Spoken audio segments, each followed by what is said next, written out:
comment dire, tragédie. Et je pense que ça aurait été une erreur de ma part de continuer comme si de rien n'était. Alors, je crois qu'aujourd'hui, nous allons faire un cours que d'abord, nous allons le dédier à toutes les familles. Ensuite, nous allons bien entendu le faire pour la réfoua de tous les blessés, ceux qu'on connaît et ceux qu'on ne connaît pas. Et je pense que l'on doit prendre le temps de s'arrêter et de réfléchir. Alors, le titre du cours, l'amour inconditionnel pour le peuple d'Israël. Voilà, c'est ça le titre du cours aujourd'hui, l'amour inconditionnel pour le peuple d'Israël. Alors d'abord, je commence. Beaucoup de gens ne prennent pas le temps de réfléchir. Et c'est très dommage. D'abord, dans la vie courante, normalement, avant de prendre des décisions, eh ben, on devrait prendre le temps de réfléchir, de peser le pour, le contre. Mais quand il nous arrive des catastrophes, à un niveau individuel ou à un niveau collectif, alors c'est obligé, normalement, que l'on prenne le temps de s'arrêter.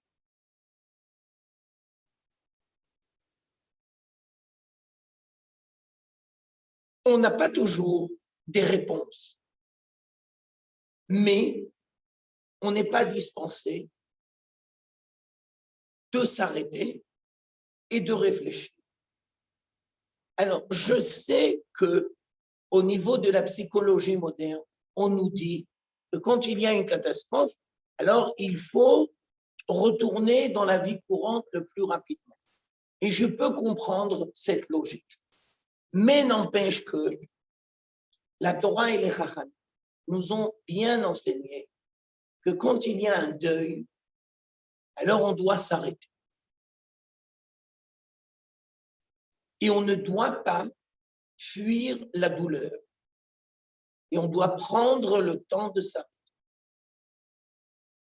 Alors il y a avant l'enterrement, c'est une première étape. Ensuite, il y a les 3 premiers jours. Ensuite, il y a les 7 premiers jours. Ensuite, il y a le premier mois. Il y a la première année. Et vous comprenez bien que ces étapes-là ont été instituées par les Chachamim parce que ce sont les étapes d'un processus psychologique que la personne qui est confrontée à la douleur doit passer. Et nous, on dit aujourd'hui, c'est vrai dans toutes les catastrophes, pas uniquement dans le deuil. Ça veut dire que si demain Dieu préserve, quelqu'un est malade, eh ben, il devra, d'abord il est obligé, il n'a pas toujours le choix, le pauvre, il est obligé de s'arrêter. Il ne peut pas continuer la vie quotidienne comme c'est de rien. Et malheureusement, dans le monde que nous vivons, on ne prend pas le temps de s'arrêter correctement. 2 minutes, s'il vous plaît, madame. Je vous donne un exemple. Ça me semble aberrant, inconcevable, inacceptable qu'avec tous les attentats que nous avons vécus, le peuple d'Israël, en tout cas à travers ses dirigeants, n'a pas pris le temps de s'arrêter et de réfléchir et de continuer comme si de rien n'était. Je tiens à vous expliquer. Oui, madame. Oui, aujourd'hui, oui, vous avez entièrement raison. Aujourd'hui, vous avez entièrement raison. Mais on aurait dû le faire depuis longtemps. Parce que des événements de cette dimension, malheureusement, d'accord, ok. Alors, je vous explique. je vous dis cette même idée que je suis en train de vous expliquer, je vous l'explique au niveau rabbinique. Maïmonide va nous dire, quand il arrive une catastrophe au peuple d'Israël, on doit prendre le temps de s'arrêter et de réfléchir et de se taire. Ça veut dire, si on tombe dans une analyse superficielle des choses, ou bien on tombe, c'est le hasard, ou c'est le mektoub, c'est le destin, et on s'arrête là. Maïmonide va nous dire c'est une forme de cruauté. Ne pas voir la main de Dieu dans les événements, c'est une forme de cruauté. Parce que Dieu nous envoie une sonnette d'alarme, et nous, on continue comme si de rien n'était. Et donc, ça voudrait dire que la prochaine fois, Dieu sera obligé de faire la sonnette d'alarme encore plus dure, encore plus difficile. Bien entendu, si à un niveau individuel, on doit être très prudent et ne pas prendre des conclusions de manière hâtive et apprendre à se taire et à réfléchir et à prendre le temps d'intégrer les événements. Alors, à un niveau collectif, encore plus, bien entendu.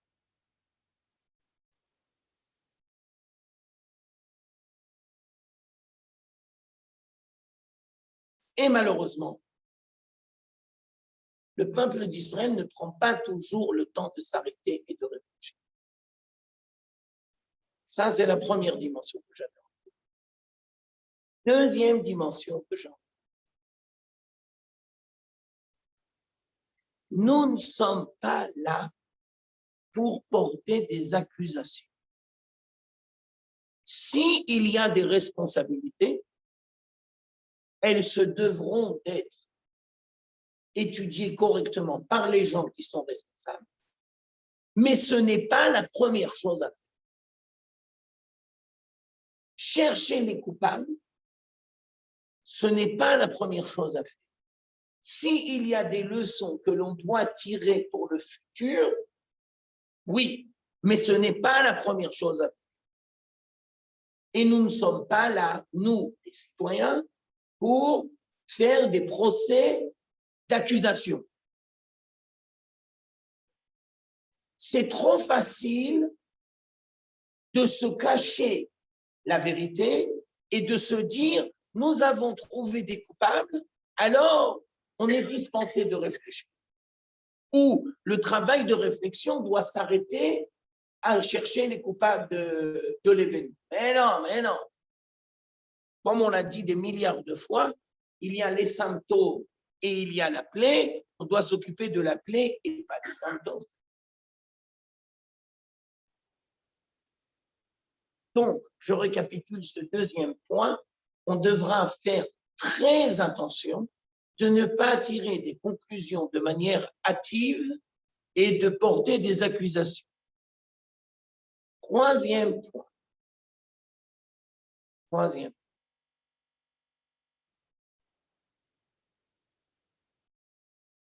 La venue en Israël nous invite à une redéfinition de notre identité juive. Je tiens à vous préciser que nous sommes dans une période très particulière de l'année. Nous sommes entre Pessah et Shavuot, et nous sommes entre Yom Ha'atzmaut et Yom Yerushalayim, et au milieu, nous avons l'Ag Ba'oth. Et on a toujours dit, et on le répète, cette période de l'année, c'est le summum de l'année. Vous savez très bien qu'après Shavuot, c'est le déclin, c'est les 3 semaines, c'est l'exil, la destruction, etc.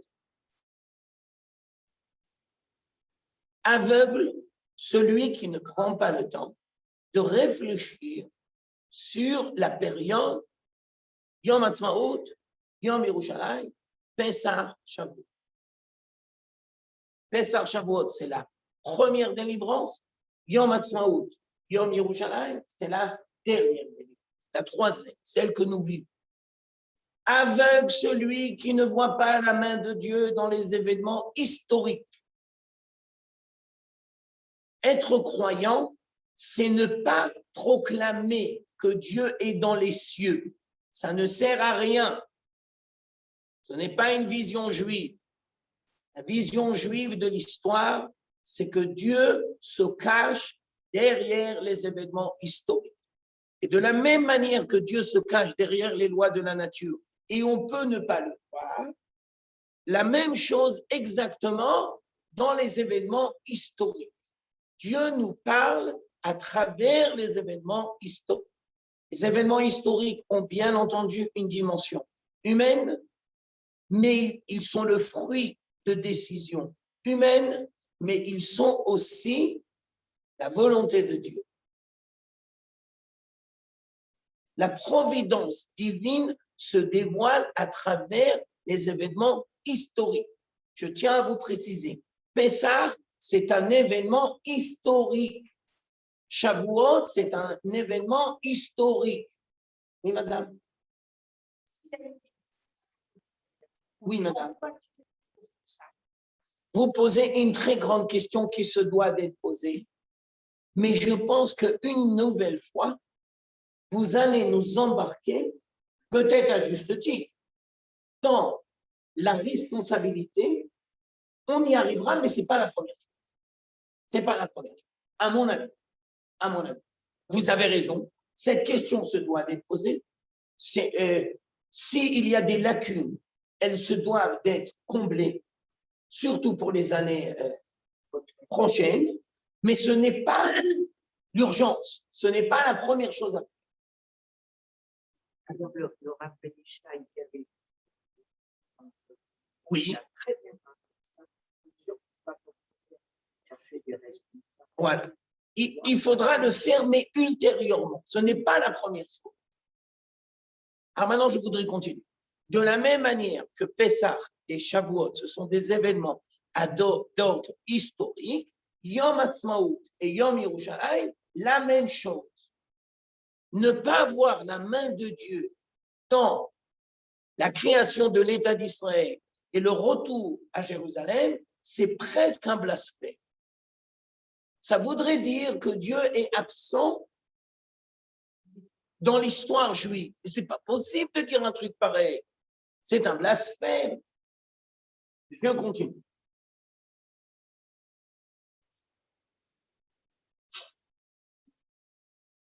Aujourd'hui, je voudrais travailler avec vous 3 dimensions. Première dimension, l'individu et le collectif. Ça veut dire, tant que nous étions en exil, ça veut dire pendant des centaines d'années, la dimension collective du peuple d'Israël n'apparaissait pas. Non. Être en exil, c'est devenir un être individuel qui se préoccupe uniquement de problèmes individuels et ne plus vivre la dimension collective du peuple d'Israël. Je voudrais vous expliquer. Aujourd'hui, à Méron, c'est le seul endroit où il y a en une journée énormément de Juifs. Il n'y a aucun événement aujourd'hui en Israël qui se rapproche au niveau de la quantité de Juifs. Ça va faire déjà quelques années qu'il y a plus que 500 000 personnes qui vivent. C'est très possible que cette année, il y avait 600 000 ou proche de. Je ne sais pas exactement les chiffres. Mais en tout cas, ces dernières années, en tout cas, c'est évident qu'il n'y a aucun événement qui touche autant de monde. Alors, je voudrais vous apprendre aujourd'hui une Gemara qui se trouve dans le traité de Brachot. Et la Gemara dit quand on est dans un endroit et que l'on va voir 600 000 juifs, on se doit de faire une bracha. Et cette bracha est très précise. Baruch ata Hashem, Chacham Arazim, le sage des secrets. Chacham Arazim. Ça veut dire quoi? L'individu est unique en son genre. Ah oui, chaque individu est unique en son genre. Chacun d'entre nous avons notre visage. Même les jumeaux, même les vrais jumeaux, ne se ressemblent pas entièrement. Le visage, c'est le reflet d'une personnalité. Donc, chacun d'entre nous, on est tous différents. Donc, si on vit en société, en communauté, on risque de s'imprégner uniquement de la différence et de ne pas voir le point commun. Cette bénédiction-là, qui s'appelle Chacham Arazim, c'est la compréhension que malgré nos différences et grâce à nos différences, nous venons tous de la même origine. Dieu est l'origine de toute cette diversité. Et cette diversité n'est pas là pour nous perturber, contrarier. Cette diversité est là pour nous enrichir. Chacham Arazim, le sage des secrets. Ça veut dire, je vous explique, quand Dieu donne la vie, à qui il donne la vie? À la tribu de Naphtali ou à la tribu de Zébulon? Mais à tout le monde. Oui, mais la tribu de Zébulon, ce n'est pas la tribu de Issachar. Et même dans la tribu de Zébulon, il y a des êtres qui sont différents l'un de l'autre. Oui, mais cette bracha est là pour nous apprendre qu'à travers la différence, il y a une diversité. Et à travers cette diversité, il y a une richesse. Et à travers cette richesse, il y a une providence divine. Ce n'est pas le fruit du hasard. Ce n'est pas par hasard que chacun d'entre nous est différent. Chacun d'entre nous est unique en son genre pour amener sa contribution dans la construction du peuple d'Israël. Donc, première explication, Chacham Arazim, c'est Dieu. C'est-à-dire, quand je vois 600 000 juifs qui sont complètement différents, je témoigne mon amour et mon attachement et ma compréhension que c'est le Dieu unique qui s'est occupé, qui s'occupe de donner la vie à ces 600 000 personnes. Et maintenant, je voudrais aller plus loin dans mon analyse. 600 000 personnes, ce ne sont pas 600 000 individus. Non, c'est la communauté d'Israël qui se dévoile à travers 600 000 personnes. Ça ne commence pas des individus, ça commence de l'âme collective. Et cette âme collective, pour se manifester, elle a besoin de 600 000 personnes. Je vous donne une image très précise. Et les Chachamim nous ont donné comme ça. Pour comprendre la nature du peuple d'Israël, rappelle-toi, qu'est-ce que c'est qu'un être humain? Un être humain, c'est une essence, c'est une force unique qui, pour se dévoiler, a besoin de différents membres. Mais n'oublie jamais que les membres ne sont que le reflet de cette unité, de cette âme, de cette essence. C'est un être unique qui se dévoile à travers sa parole, sa pensée, son cœur, ses actions. Ne vois pas uniquement la diversité, mais comprends que derrière, il y a un être. Alors, au niveau divin, c'est la même chose. ne voit pas la diversité, comprend que derrière, il y a une providence divine. Je tiens à préciser que quand nous sommes sortis d'Égypte, nous étions 600 000 hommes de 20 à 60 ans. Parce que ce chiffre, 600 000, il a une valeur spirituelle. Ce n'est pas uniquement le reflet d'une diversité, c'est le fait qu'il y a une âme collective qui peut se dévoiler. Je tiens à vous préciser, parce que ça, tout le monde ne le sait pas, qu'à Yom Ha'atzmaut, en 1948, il y avait 600 000 juifs en Israël. Alors, ce n'était pas 600 000 semble, mais n'empêche qu'il y avait 600 000 juifs. Et ce chiffre 600 000, il est révélateur. Il y a une identité commune qui se dévoile à travers ce chiffre-là. Alors, je reprends l'idée initiale. Quand nous sommes en exil, nous perdons cette dimension collective et en fin de compte, il ne reste que de nous que des membres. Je vous donne 3 exemples. Est-ce que vous croyez que les Juifs ashkénazes connaissaient les Juifs séfarades? Mais pas du tout. Ils ne savaient même pas que ça existait. Maintenant, je ne voudrais pas que vous compreniez bien mal mes paroles. Est-ce que les Juifs séfarades connaissent? Mais non, bien entendu, il faut le dire dans les deux sens. Est-ce qu'eux étaient un tant soit peu dans la prise de conscience que c'est possible qu'en Éthiopie ou au Yémen, il y ait des Juifs? Mais pas du tout, mais pas du tout. Je précise, pour que vous compreniez bien. Les grands décisionnaires, les grands sages, ils le savaient parce qu'ils avaient des lettres entre eux. Mais les mages juifs, ils connaissent rien, ils ne sont pas là-bas.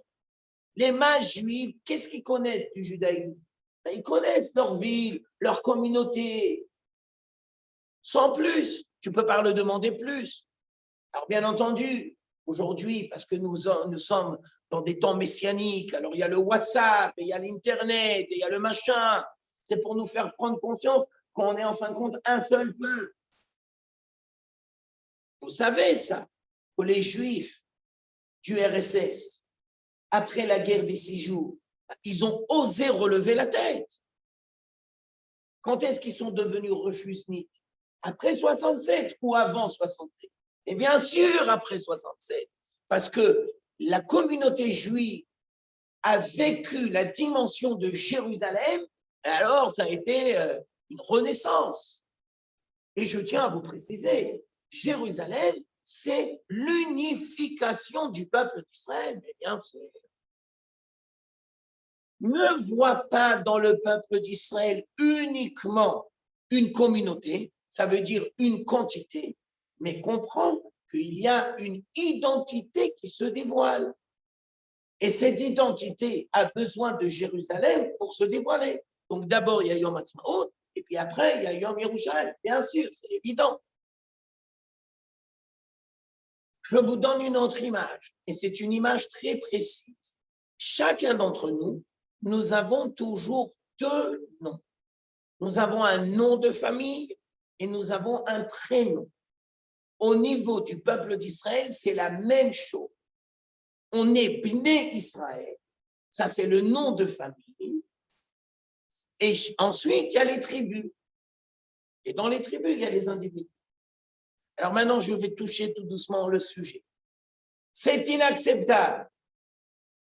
C'est inacceptable qu'on va venir en Israël et on va voir en nous l'exil. Tobiano, c'est vrai que vous êtes français, Torfati. Non, je n'ai jamais été et je ne voudrais jamais l'être. Je suis d'abord un juif qui a eu le mérite de passer par la France. Ne vois pas en moi l'exil, vois en moi l'identité. Il n'est pas marocain, il n'est pas russe, il est d'abord et avant tout juif. Ça veut dire, je vous explique parce que c'est très profond. Est-ce que tu es capable toujours de voir le point commun qui te réunit avec un juif ou tu ne vois que la différence? Il n'est pas Haredi, il n'est pas Dati, il n'est pas Chiloni, il n'est pas Smolani, il n'est pas Yémani. Est-ce que tu es capable de trouver toujours un point commun? Ça veut dire, le défi de la venue en Israël, ce n'est pas de venir en Israël. Le défi de la venue en Israël, c'est de créer une société juive. Et pour créer une société juive, il faut créer des gens qui sont capables d'abord, surtout, avant tout, de voir toujours le point commun. Nous sommes tous la même identité, nous sommes tous les mêmes, nous sommes tous des membres qui participent à l'édification du peuple. Et on ne peut pas dire qu'il y en a un qui est plus important qu'un autre. Pas du tout. On a besoin de tout le monde. En exil, nous sommes des individus. En Israël, nous sommes une communauté. Klal Israël. Nous sommes une identité collective. Alors, je vais vous dire cette même idée sous une autre forme, sous un vocable biblique. Dans les temps messianiques, il y a marqué dans les textes que nous allons avoir la possibilité, chacun d'entre nous, de nous reposer sous notre vigne, Ishtachat Gafno, et sous notre figuier, et Ishtachat Te'enato. Ishtachat Gafno et Ishtachat Te'enato. Cette expression biblique, apparemment, semble pas vraiment compréhensible. Qu'est-ce que ça veut dire? On va glander, on va se tourner les pouces, on va se reposer sur nos lauriers. Pas du tout. La venue en Israël nous impose de relever deux défis. Et on est en plein dans le fil. Le premier défi, c'est de recréer une identité collective. Ça veut dire, regardez bien, dans la vigne, nous avons remarqué 3 points qui n'existent pas ailleurs. Premier point, la saison des vendanges. Tous les raisins vont mûrir à la même période. Ce commentaire que je suis en train de vous le dire, c'est le fils du Rav Kook qui nous l'a appris. Le Rav Tzvi Yehuda. Dire les noms ensemble. Deuxième dimension. Si on va prendre un raisin, Dieu va créer une grappe de raisin. Tu ne vas jamais prendre un raisin tout seul. Tu vas le prendre parce qu'il fait partie d'une grappe de raisin. La nature a été créée de telle manière que le raisin fait partie d'une grappe. Ça n'existe pas un raisin qui va venir au monde tout seul. Non, il va venir parce qu'il fait partie d'une grappe. Troisième dimension, avec tous les raisins, on va faire du vin. Alors maintenant, nous, on pose la question, quel est le point de parallèle avec ces 3 dimensions? C'est très facile. La collectivité, revenir en Israël, c'est vivre au diapason de la communauté. Ça veut dire, aujourd'hui, on est tous endeuillés. Oui. Et demain, on sera tous heureux. Oui. On vit à l'échelon collectif. À la limite, on s'en fout. On n'a pas besoin de connaître Gilad Shalit pour se sentir mobilisé. Mais non. On n'a pas besoin de connaître M. Jonathan Pollard pour se sentir mobilisé. Mais non. On n'a pas besoin d'être un juif religieux pour se sentir mobilisé avec les juifs de Gush Katif. Mais non, ça n'a aucun rapport. Ça veut dire que quand tu touches un membre du peuple d'Israël, tu touches à toute la communauté. Et donc, vivre en Israël, c'est retrouver la dimension collective que nous avions perdue avec les exils, et c'est revivre au diapason de la communauté. Tu n'as pas besoin de connaître un soldat pour avoir le deuil le jour de Yom HaZikaron. Pas du tout. Mais pas du tout. Et la sonnerie, c'est pour tout le monde. Le recueillement avec la sonnerie, c'est pour tout le monde. La même chose, la Shoah. Tu n'as pas besoin de connaître X, Y, Z pour te sentir mobilisé. Pas du tout. Et les leçons à tirer de la Shoah, et les leçons de tirer des guerres d'Israël, c'est pour tout le monde. Toi le premier, et tout le monde en même temps. Les étrangers qui vivent ici, ils apprennent à vivre au diapason du peuple d'Israël. Excusez-moi, madame, je n'ai pas entendu. Non, non, la majorité des gens qui habitent ici, ils sont juifs, à 95%. Il y a aussi peut-être 5% de la population. Alors, madame a posé la question, alors on répond. Bon, ça va. Je continue. Maintenant, le danger de la collectivité, c'est de ne plus être à l'écoute de l'individu.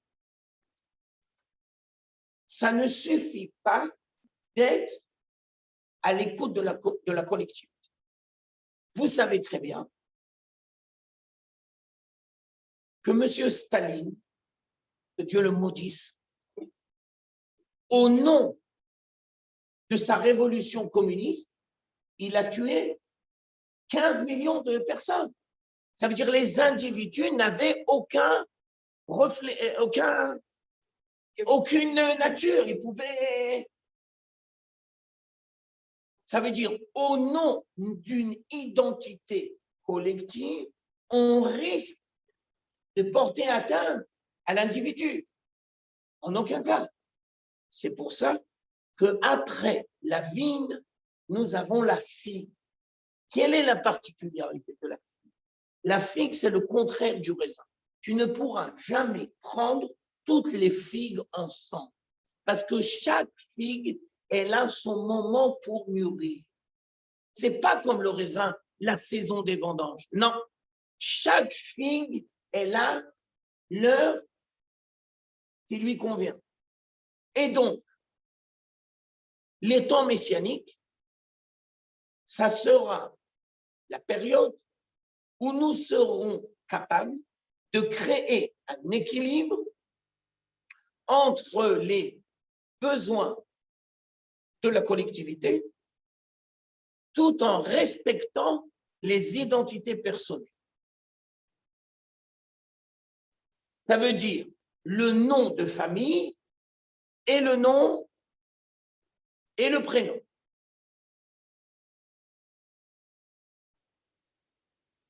Et j'ai envie de dire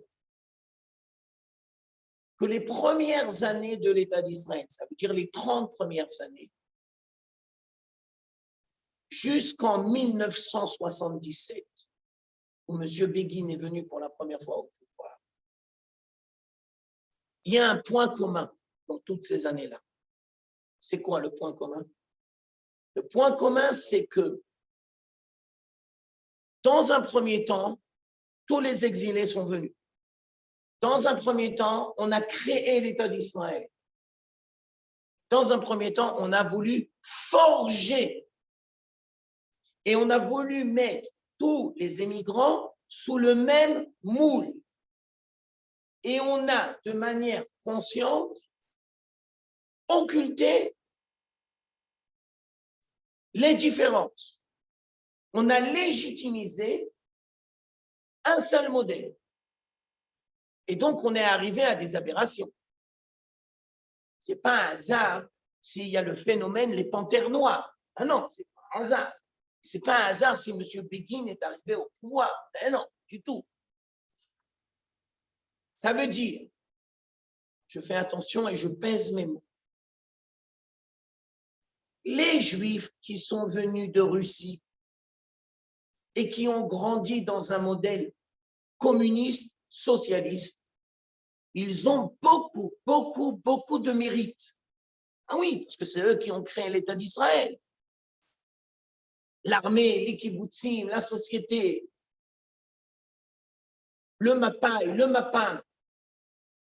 Et comme ils ont grandi dans un modèle soviétique, alors ils ont calqué le modèle soviétique. Si tu étais séfarade dans les années 60 en Israël, tu morfes. Tu n'as pas de travail. si ce n'est que on veut bien te donner.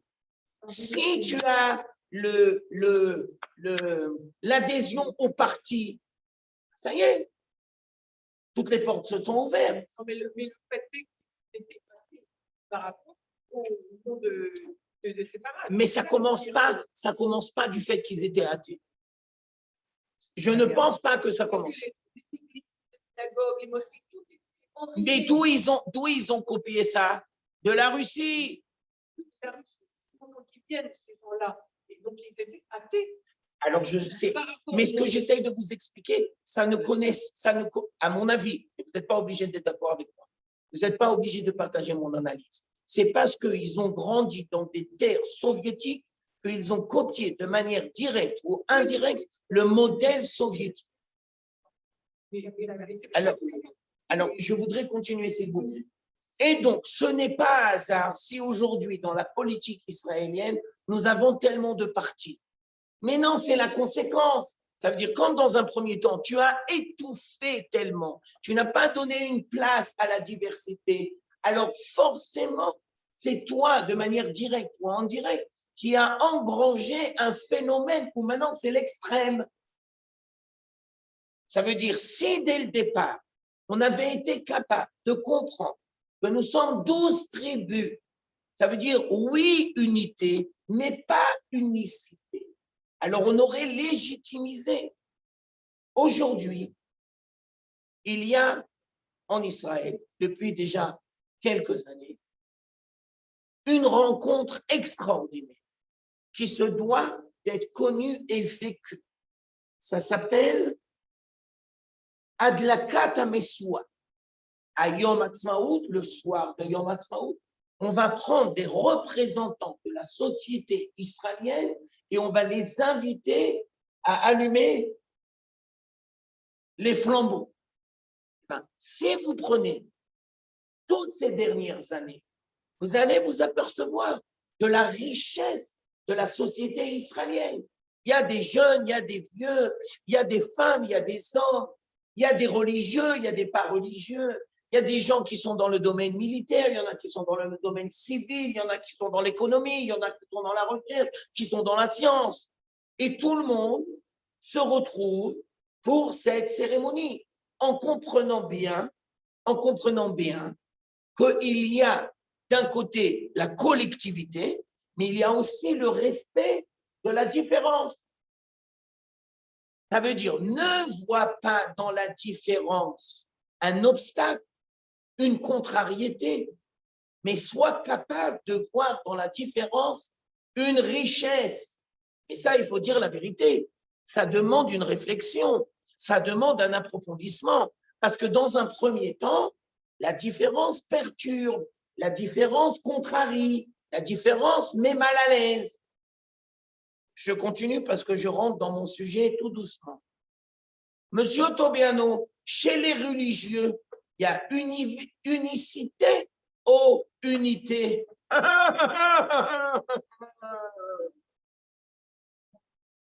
Ça veut dire, est-ce que aujourd'hui, dans la société israélienne dans sa globalité, mais aussi dans le monde orthodoxe dans toute sa globalité, est-ce que l'on est capable de légitimiser la différence? Eh bien, j'ai envie de vous dire, pas toujours. Malheureusement, pas toujours. Mais c'est en train de venir. Alors, pour que vous compreniez bien comment le cours est construit, à Méron, qu'est-ce qui se passe à Méron? À Méron, tout le monde est là. Ça veut dire que Méron a la possibilité, a la capacité de réunir tous les masses juives et on n'en a rien à foutre de savoir, ils sont ashkénazes, ils sont séfarades, ils sont religieux comme ça, religieux plus, religieux moins. On s'en fout. On s'en fout. Oui, madame, je vous écoute. Ah, mon mouchard. Ah, merci. Ça veut dire que le défi aujourd'hui de la société d'Israël, c'est de créer l'unité sans passer par l'unicité. Je vous donne un autre exemple pour que vous compreniez que je suis en plein dans mon sujet. Et pourquoi on n'est pas capable, jusqu'à aujourd'hui, d'avoir un gouvernement? Mais c'est exactement pour ça. Ça veut dire, on voit dans l'autre un ennemi, une contrariété, et on n'est pas capable de construire un point commun. Je tiens à vous expliquer, on a le droit d'avoir des différences sur certains sujets, mais ce n'est pas possible que l'on n'est pas capable de créer, comment on disait aux EI, un minimum commun. C'est quand même fou qu'en Israël, on a du mal à créer un minimum commun. Alors, on y arrive de plus en plus. On y arrive de plus en plus. Alors, j'ai envie de vous donner des illustrations. Normalement, une synagogue, c'est un endroit où tous les Juifs peuvent se réunir. Et à la limite, on s'en fout de savoir s'il est plus religieux ou moins religieux. Normalement. Ça veut dire que la synagogue a été créée pour créer une assemblée. Je vous précise, la synagogue s'est développée dans le peuple d'Israël après la destruction du temple. Mais bien sûr, c'est quoi le phénomène du temple d'Israël? Réponse, c'est la rencontre. Mais je tiens à vous expliquer, c'est une rencontre critique. D'abord, rencontrer Dieu. Oui, le Beth Amikdash, c'est l'ambassade de Dieu sur terre. Le peuple d'Israël a la capacité de donner une place à Dieu. Et Dieu veut résider avec nous. Et on doit être capable de lui donner une place. Alors, tant qu'on reste athée, ça veut dire que l'on ne comprend pas la spécificité du peuple d'Israël. En quoi le peuple d'Israël est différent? Alors tu vas me dire, parce qu'ils ont les prix Nobel. D'accord, tout ça c'est très bien, mais ce n'est pas le fond. C'est pas le fond. Le fond, c'est quoi? Le fond, c'est que Jérusalem est appelée à devenir l'ambassade de Dieu sur terre. C'est pour ça que le peuple d'Israël a été créé. Tant que le peuple d'Israël ne fait pas sa fonction, il trahit sa vocation. Nous ne sommes pas en Israël pour devenir la 51e étoile du drapeau des États-Unis. Mais pas du tout. On n'est pas venu en Israël pour ça. Alors c'est pour ça que je tiens à vous expliquer maintenant que dans le Beth Amikdash, vous devez comprendre que la rencontre se fait dans différentes dimensions. Première dimension, la rencontre avec Dieu. Non, je continue. La Beth Amikdash, ce n'est pas une rencontre individuelle, c'est une rencontre collective. C'est pas chacun, il a sa paroisse. Mais non. C'est fini, ça. Ça, c'est le reste pour tout l'État d'Israël. Dans tout l'État d'Israël, chacun, il peut avoir sa paroisse. Mais au Beth Amikdash, on est tous ensemble, au même moment, à la même heure. On vit sur le même diapason. Alors, 2 minutes, vous y arrivez, 2 minutes. Troisième dimension. Elle a dit maintenant. Alors, maintenant, j'explique. Troisième dimension, c'est la rencontre de l'individu avec lui-même. Bien sûr, parce que le Beth Amikdash, c'est une découverte. La rencontre avec Dieu et la rencontre avec le peuple d'Israël va te faire découvrir des nouveaux aspects. C'est comme un mariage. Quand est-ce qu'on se connaît mieux? Avant le mariage ou après le mariage? Bien sûr, après le mariage. Tu ne peux pas comparer. C'est la même chose au Beth Amikdash. Maintenant, je continue.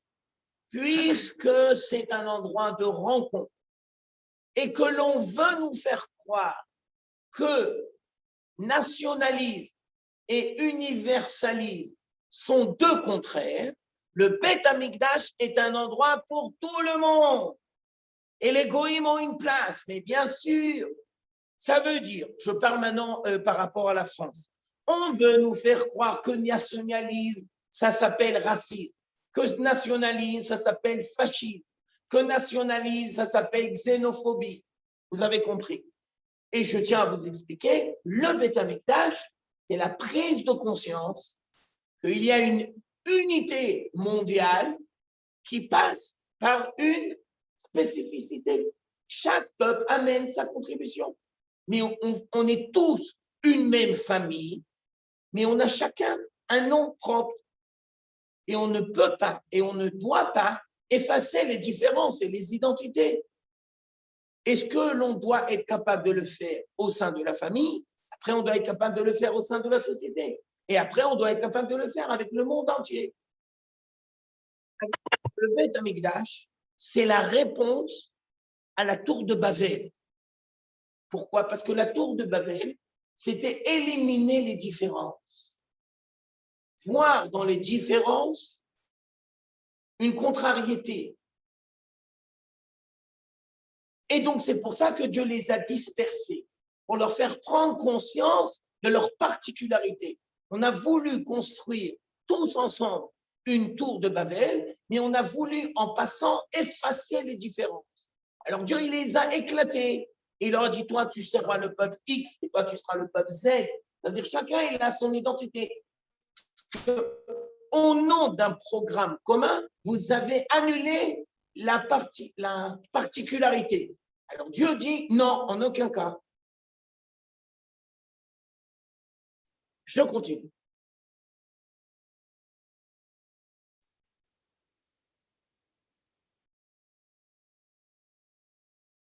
Deuxième explication, Chacham Arazi. Rabbi Shimon Bar Yochai. On va l'appeler Chacham Arazi, le sage des secrets. Pourquoi? Parce que dans le monde que nous vivons, il y a toujours énormément de dimensions. Et rares sont les gens qui savent vivre correctement toutes les dimensions. Alors, par exemple, il y a la dimension dévoilée de la Torah. Oui, mais il y a aussi la dimension cachée de la Torah. Et je tiens à vous préciser, la dimension cachée, elle est présente. Tu ne dois pas aller la chercher ailleurs, elle est là. Tu dois apprendre à la voir. Tu dois apprendre à la gérer correctement. Alors, je continue. Malheureusement, les gens qui rentrent dans la Kabbale par la voie de gauche, par la voie mauvaise, sont incapables de gérer le monde matériel et le monde spirituel correctement.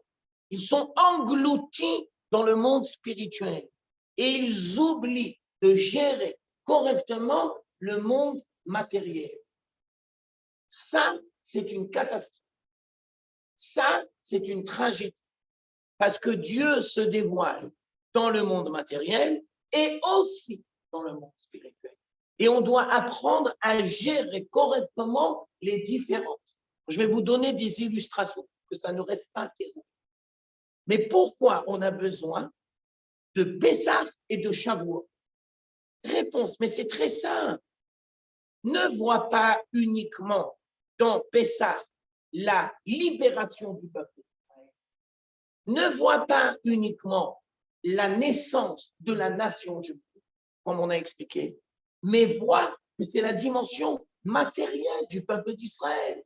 Maintenant, il est né. Il est né à quel niveau? Réponse matérielle. Ce n'est pas difficile à comprendre que Yom Ha'atzmaout et Pessah, qui se ressemblent énormément. Et bien sûr, d'ailleurs, ils sont presque juxtaposés. Il n'y a pas de grande différence dans les dates. Je continue mon analyse. Et Shavuot, c'est la naissance spirituelle.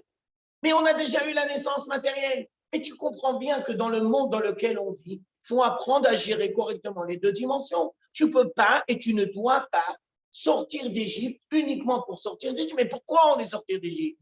On est sorti d'Égypte pour recevoir la Torah et pour l'amener en Israël. Mais bien sûr, ça veut dire la dimension matérielle en elle-même, elle est manquante. Ce n'est pas difficile à comprendre que Yom Yerushalayim, ça ressemble beaucoup à Shavuot. D'ailleurs, c'est dans la même semaine. Ça, c'est le 42e jour du Homer, et ça, c'est le 50e jour. Ça veut dire avec quoi tu commences la dernière semaine? Tu commences la dernière semaine avec l'anniversaire de Jérusalem. Alors toi, tu vas dire, mais si on a créé l'État d'Israël, alors pourquoi on a besoin de Jérusalem? Et les imbéciles vont dire, mais il n'y a que des Arabes à Jérusalem, pourquoi on habite à Jérusalem? Que ça nous sert, Jérusalem? Ça nous emmerde, ça ne fait que des problèmes. Il vaut mieux se débarrasser de Jérusalem. Réponse, si tu vis que au niveau matériel de l'existence, alors tu vas te dire, mais bien sûr, je n'ai pas besoin de tous ces problèmes. Je n'ai pas besoin de tout ce casse-tête. Maintenant, je tiens à vous préciser pour que vous compreniez bien. Si tu vas greffer la dimension spirituelle à la dimension matérielle, ça veut dire que dans un premier temps, tu vas te créer des problèmes. Mais bien sûr, c'est comme vivre au début avec un enfant et maintenant tu vas vivre avec 2 enfants. Il y aura la jalousie, mais bien sûr. Alors je voudrais 2 enfants sans la jalousie. Dans le monde où nous vivons, ça ne marche pas. Ça veut dire, pour pouvoir comprendre, intégrer, vivre, que les 2 dimensions sont une richesse, ça demande un travail, ça demande un approfondissement. Ça ne va pas se faire de manière naturelle. Je voudrais continuer. C'est le peuple juif qui, c'est pas parce que c'est lui, c'est Dieu qui lui a donné le mode d'emploi, comment gérer correctement ces 2 dimensions. 2 minutes, madame, je voudrais, parce que je vais perdre le fil des idées. Alors, au lieu de dire Jérusalem, j'ai envie de vous dire que c'était l'innovation d'une femme extraordinaire qui s'appelle Rivka. Pourquoi? Parce que Rivka a dit, mon fils Yaakov, viens, j'ai un défi pour toi. Je veux que tu ailles chez ton père et je veux que tu reçois la bénédiction matérielle que ton père avait l'intention de donner à Esav. Les mains, tu les fais main de Esav. Mais je t'avertis, fais très attention. La voix, tu ne la changes pas. Tu restes la voix de Yaakov. La voix, c'est la dimension spirituelle. Les mains, c'est la dimension matérielle. Rivka a dit, pour que le peuple d'Israël puisse gérer correctement sa fonction au niveau collectif et ensuite au niveau individuel, il faut apprendre à créer un équilibre entre la voix et les mains, entre le monde matériel et le monde spirituel. Je vais vous donner la même idée sous une autre. Jérusalem, c'est la capitale de la royauté ou c'est la montagne du temple? Mais c'est les deux, Pourquoi tu veux nous faire croire toujours que c'est un antagonisme? C'est ou la royauté ou la dimension spirituelle. Mais arrête de vivre cette dichotomie. Cette dichotomie, elle est goy, elle n'est pas juive. On doit apprendre à gérer correctement. Je continue mon analyse. Les gens qui étudient la Torah, est-ce qu'ils doivent participer aussi à la construction du peuple d'Israël? Et bien sûr. Non, je précise mon enseignement. Alors là, faites attention parce que ça va se compliquer.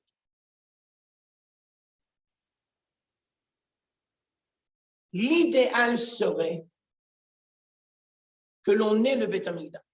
Ah oui, ça c'est pas difficile à comprendre. Quand on aura le Beth Amikdash, alors il va y avoir une redistribution des cartes.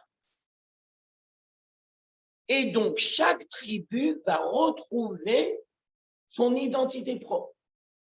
Oui, entendu. Et quand on va arriver à cette étape-là, les Kohanim et les Lévi'im vont retrouver leur identité propre, bien sûr. Et donc, qu'est-ce qui va se passer à ce moment-là? Les Kohanim vont être dispersés dans tout l'État d'Israël. Nous avons 42 villes de Kohanim. Et c'est quoi leur rôle? Leur rôle, il est double. D'abord, surtout, avant tout, d'enseigner la Torah. Et donc, c'est pour ça qu'ils n'habitent pas dans leur quartier en vase clos, mais pas du tout. Ils habitent là où le peuple d'Israël, il est. Donc, il y a 42 villes parce qu'ils doivent amener la Torah au peuple d'Israël. C'est leur responsabilité. Ils n'étudient pas la Torah pour eux. Mais depuis quand on étudie la Torah pour soi? On étudie la Torah pour tout le peuple d'Israël. Ça veut dire que normalement, aujourd'hui, quand tu ouvres ta Gemara, tu dois dire, ce matin, j'étudie la Torah pour donner des forces matérielles et spirituelles à tout le peuple d'Israël. Pour les soldats, oui. Pour les malades, oui. Pour les gens qui n'étudient pas, oui. Tu dois vivre au diapason de la collectivité. Tu n'étudies pas la Torah pour toi. Excusez-moi, madame. Ça veut dire que tu dois comprendre que tu as une responsabilité. Maintenant, je continue. Si ce travail est fait correctement, alors il va demander des Kohen un investissement total. Ça veut dire un Kohen qui se respecte, il n'a pas de territoire. Non. Il n'est pas préoccupé par la parnassa. Il ne passe pas son temps à prendre son fric et à le mettre en bourse. Non. Il n'est pas préoccupé où je vais passer mes vacances, dans quel hôtel caché. En Italie ou je ne sais pas où. Non. Un Kohen, c'est quelqu'un qui vit au diapason du peuple d'Israël et qui donne toutes ses forces pour amener une contribution spirituelle au peuple d'Israël. Alors, s'il fait correctement son travail, alors le peuple d'Israël va lui dire, tu sais quoi? On sait que c'est difficile, alors nous, on va participer à ta parnasse. Ne t'inquiète pas. Nous, on prend sur nous ta parnasse. C'est nous qui vont s'occuper. Mais ça ne se fait qu'à travers une décision commune. Et le Kohen se devra de faire correctement son travail, et donc forcément le peuple d'Israël aura envie de lui donner. Mais il faut dire la vérité, hein. Si le Kohen il est tordu, si le Kohen il ne pense qu'à lui et à son fric, vous comprenez bien que le peuple d'Israël il va lui dire dégage, pas sincère. Qu'est-ce que c'est ça? Cherche à t'enrichir à nos dépens. Possible ça. Alors maintenant, je continue. Alors maintenant, je vais dire des choses dures. Tout ce que j'ai dit maintenant, c'est du bidon. Le coronavirus a exacerbé nos différences. Le coronavirus a accentué notre incapacité à voir le collectif. Et on a passé notre temps, de manière directe ou indirecte, à accuser.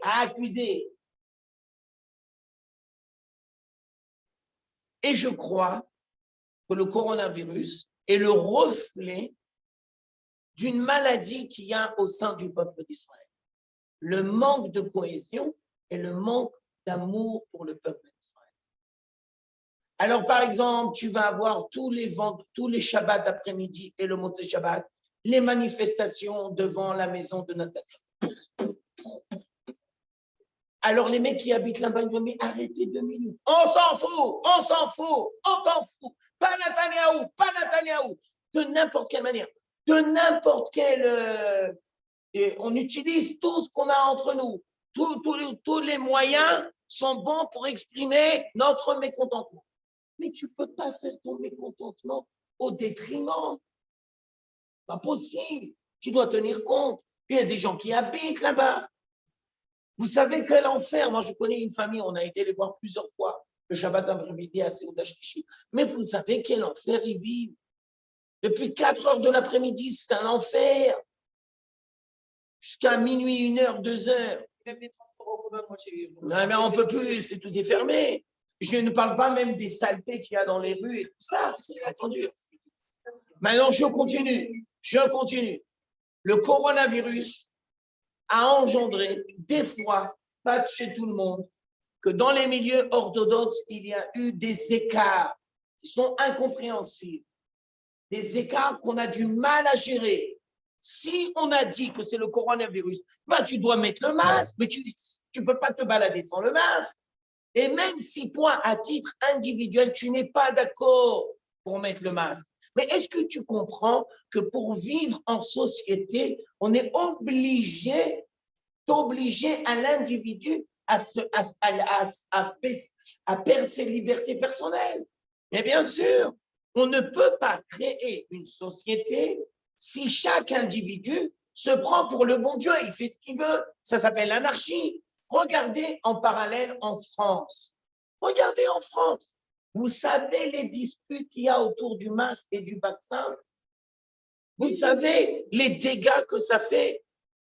Ça veut dire, je vous explique, pour pouvoir créer l'État d'Israël, pour pouvoir créer la société d'Israël, pour pouvoir préparer la collectivité d'Israël, il faut créer des individus qui sont prêts à se mobiliser et à payer un prix pour la collectivité. Ça ne peut pas être autrement.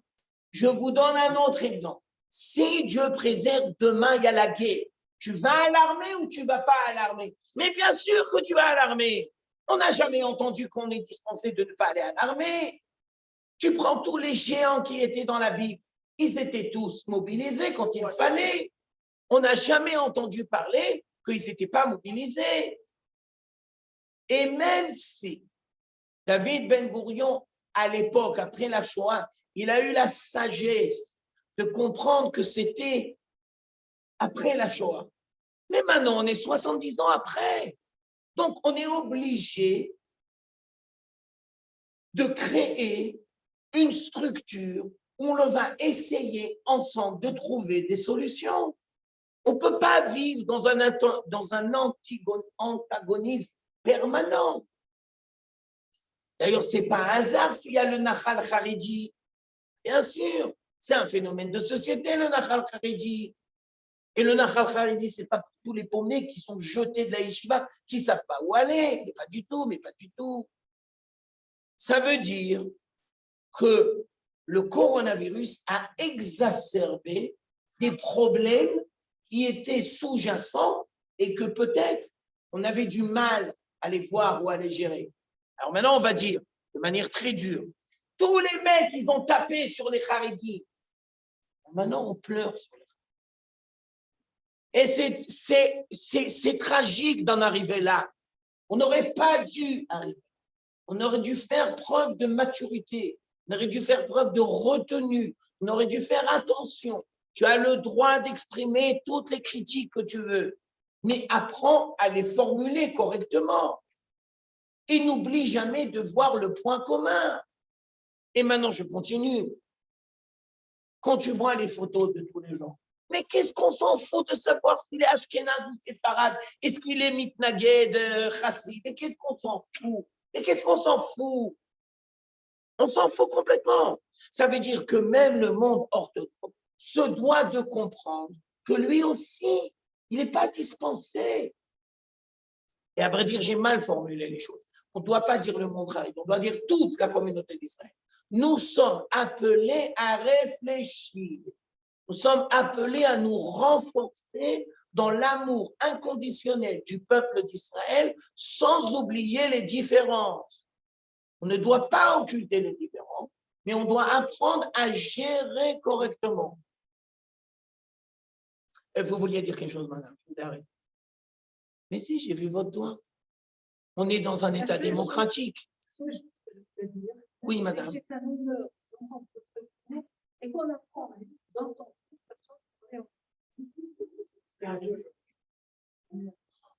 Je vous remercie. Touché, tu comprends. Alors, je voudrais continuer. Je voudrais continuer mon analyse. Il nous reste, non, en fin de compte, je dois bientôt finir, je dois boucler là. Alors, je voudrais terminer le cours avec un lien avec le livre de Shoftim. D'accord? Parce qu'on est dans les cours de Shoftim. La tragédie du livre de Shoftim, c'est l'individualisme exacerbé et le manque de prise de conscience que nous sommes tous une collectivité. Ça veut dire que si Dieu préserve, dans le livre des juges, il va y avoir une guerre. Est-ce que tout le monde va se sentir divisé? Eh bien non. Est-ce que tout le monde va s'amener pour participer de manière active au combat? Mais pas du tout. Alors maintenant, je vous dis, à Méron, quand il y a eu cette tragédie, ça a pris du temps aux gens qui étaient là-bas de comprendre les dimensions de la tragédie. Mais tous les gens se sont mobilisés. Ils se sont mobilisés pendant l'événement et même après l'événement. Et bien sûr, et on doit continuer à se sentir mobilisés. Alors les gens disent, qu'est-ce que je peux faire? Eh bien, tu peux faire un mise-mort de Tehillim. Tu n'es pas dispensé d'amener ta contribution, tu peux donner une tzedaka. Tu peux essayer de faire attention dans tes actes, dans tes actions et dans tes paroles. Essaye d'amener une contribution positive. Mais qu'est-ce que je peux faire? J'habite Jérusalem, je vais au cours de Tobiano le dimanche. Je suis un petit pion, moi. Mais pas du tout. Tu as remarqué que ta copine, elle n'est pas là. Elle n'est pas venue au cours pour 1000 raisons. Eh bien, tu lui envoies un petit SMS. Ma shlomer, ma koré, ma oler. Ne vis pas uniquement avec tes préoccupations individuelles. Commence à vivre aussi la dimension collective, dans le vécu, dans le quotidien. L'exil a exacerbé en nous l'individualisme au détriment de la prise de conscience collective. Alors maintenant, je voudrais bien que vous compreniez, ça ne veut pas dire qu'il faut tomber maintenant dans un collectivisme exacerbé, c'est pas la Russie. Mais non, c'est pas censé recommencer le modèle de Russie. Alors maintenant, je termine. Je voudrais vous donner une allusion. À Rosh Hashanah, quand Dieu va amener le don de la vie à chaque créature, alors les sages vont utiliser une image.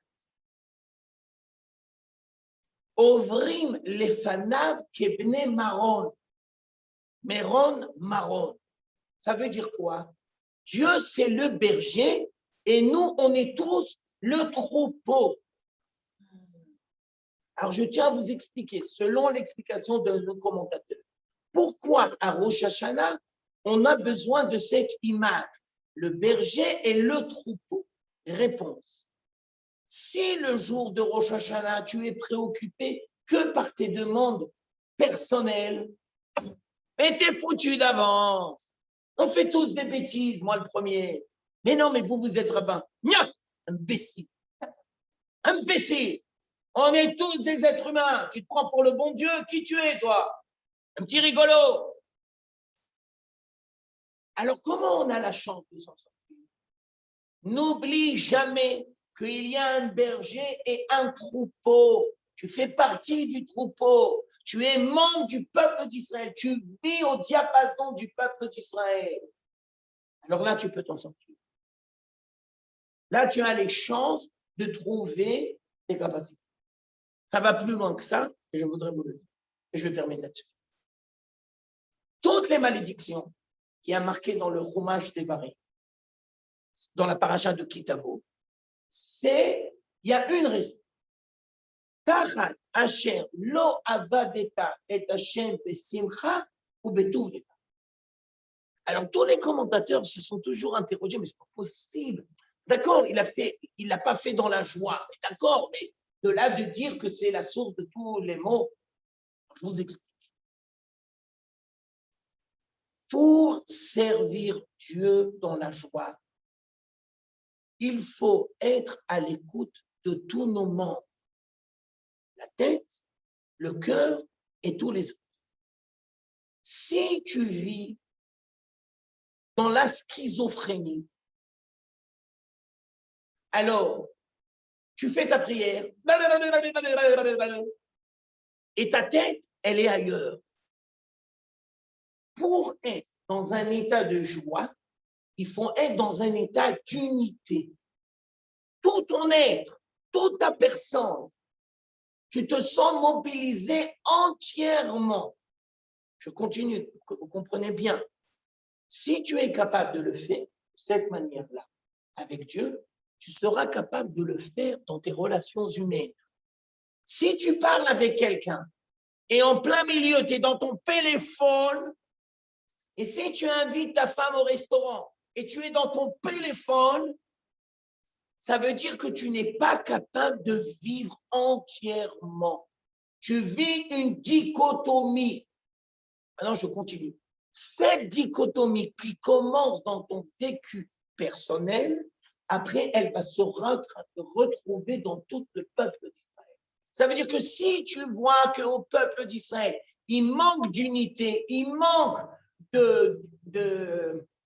d'un lien entre les gens, ça veut dire que chacun, dans son vécu personnel, il vit cette dichotomie.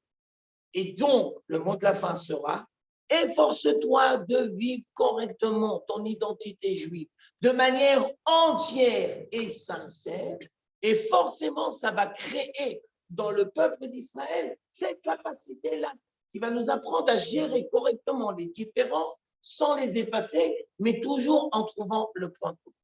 Que nos paroles soient source de bénédiction et de réfoua, de guérison pour tous les gens qui en ont besoin, qu'il donne des forces pour toutes les familles pour assumer cette tragédie. Et si Dieu veut, que nos dirigeants et nous-mêmes et tout le peuple d'Israël prenons le temps de réfléchir et d'intégrer correctement. Que Dieu vous bénisse. Merci beaucoup. Et merci beaucoup.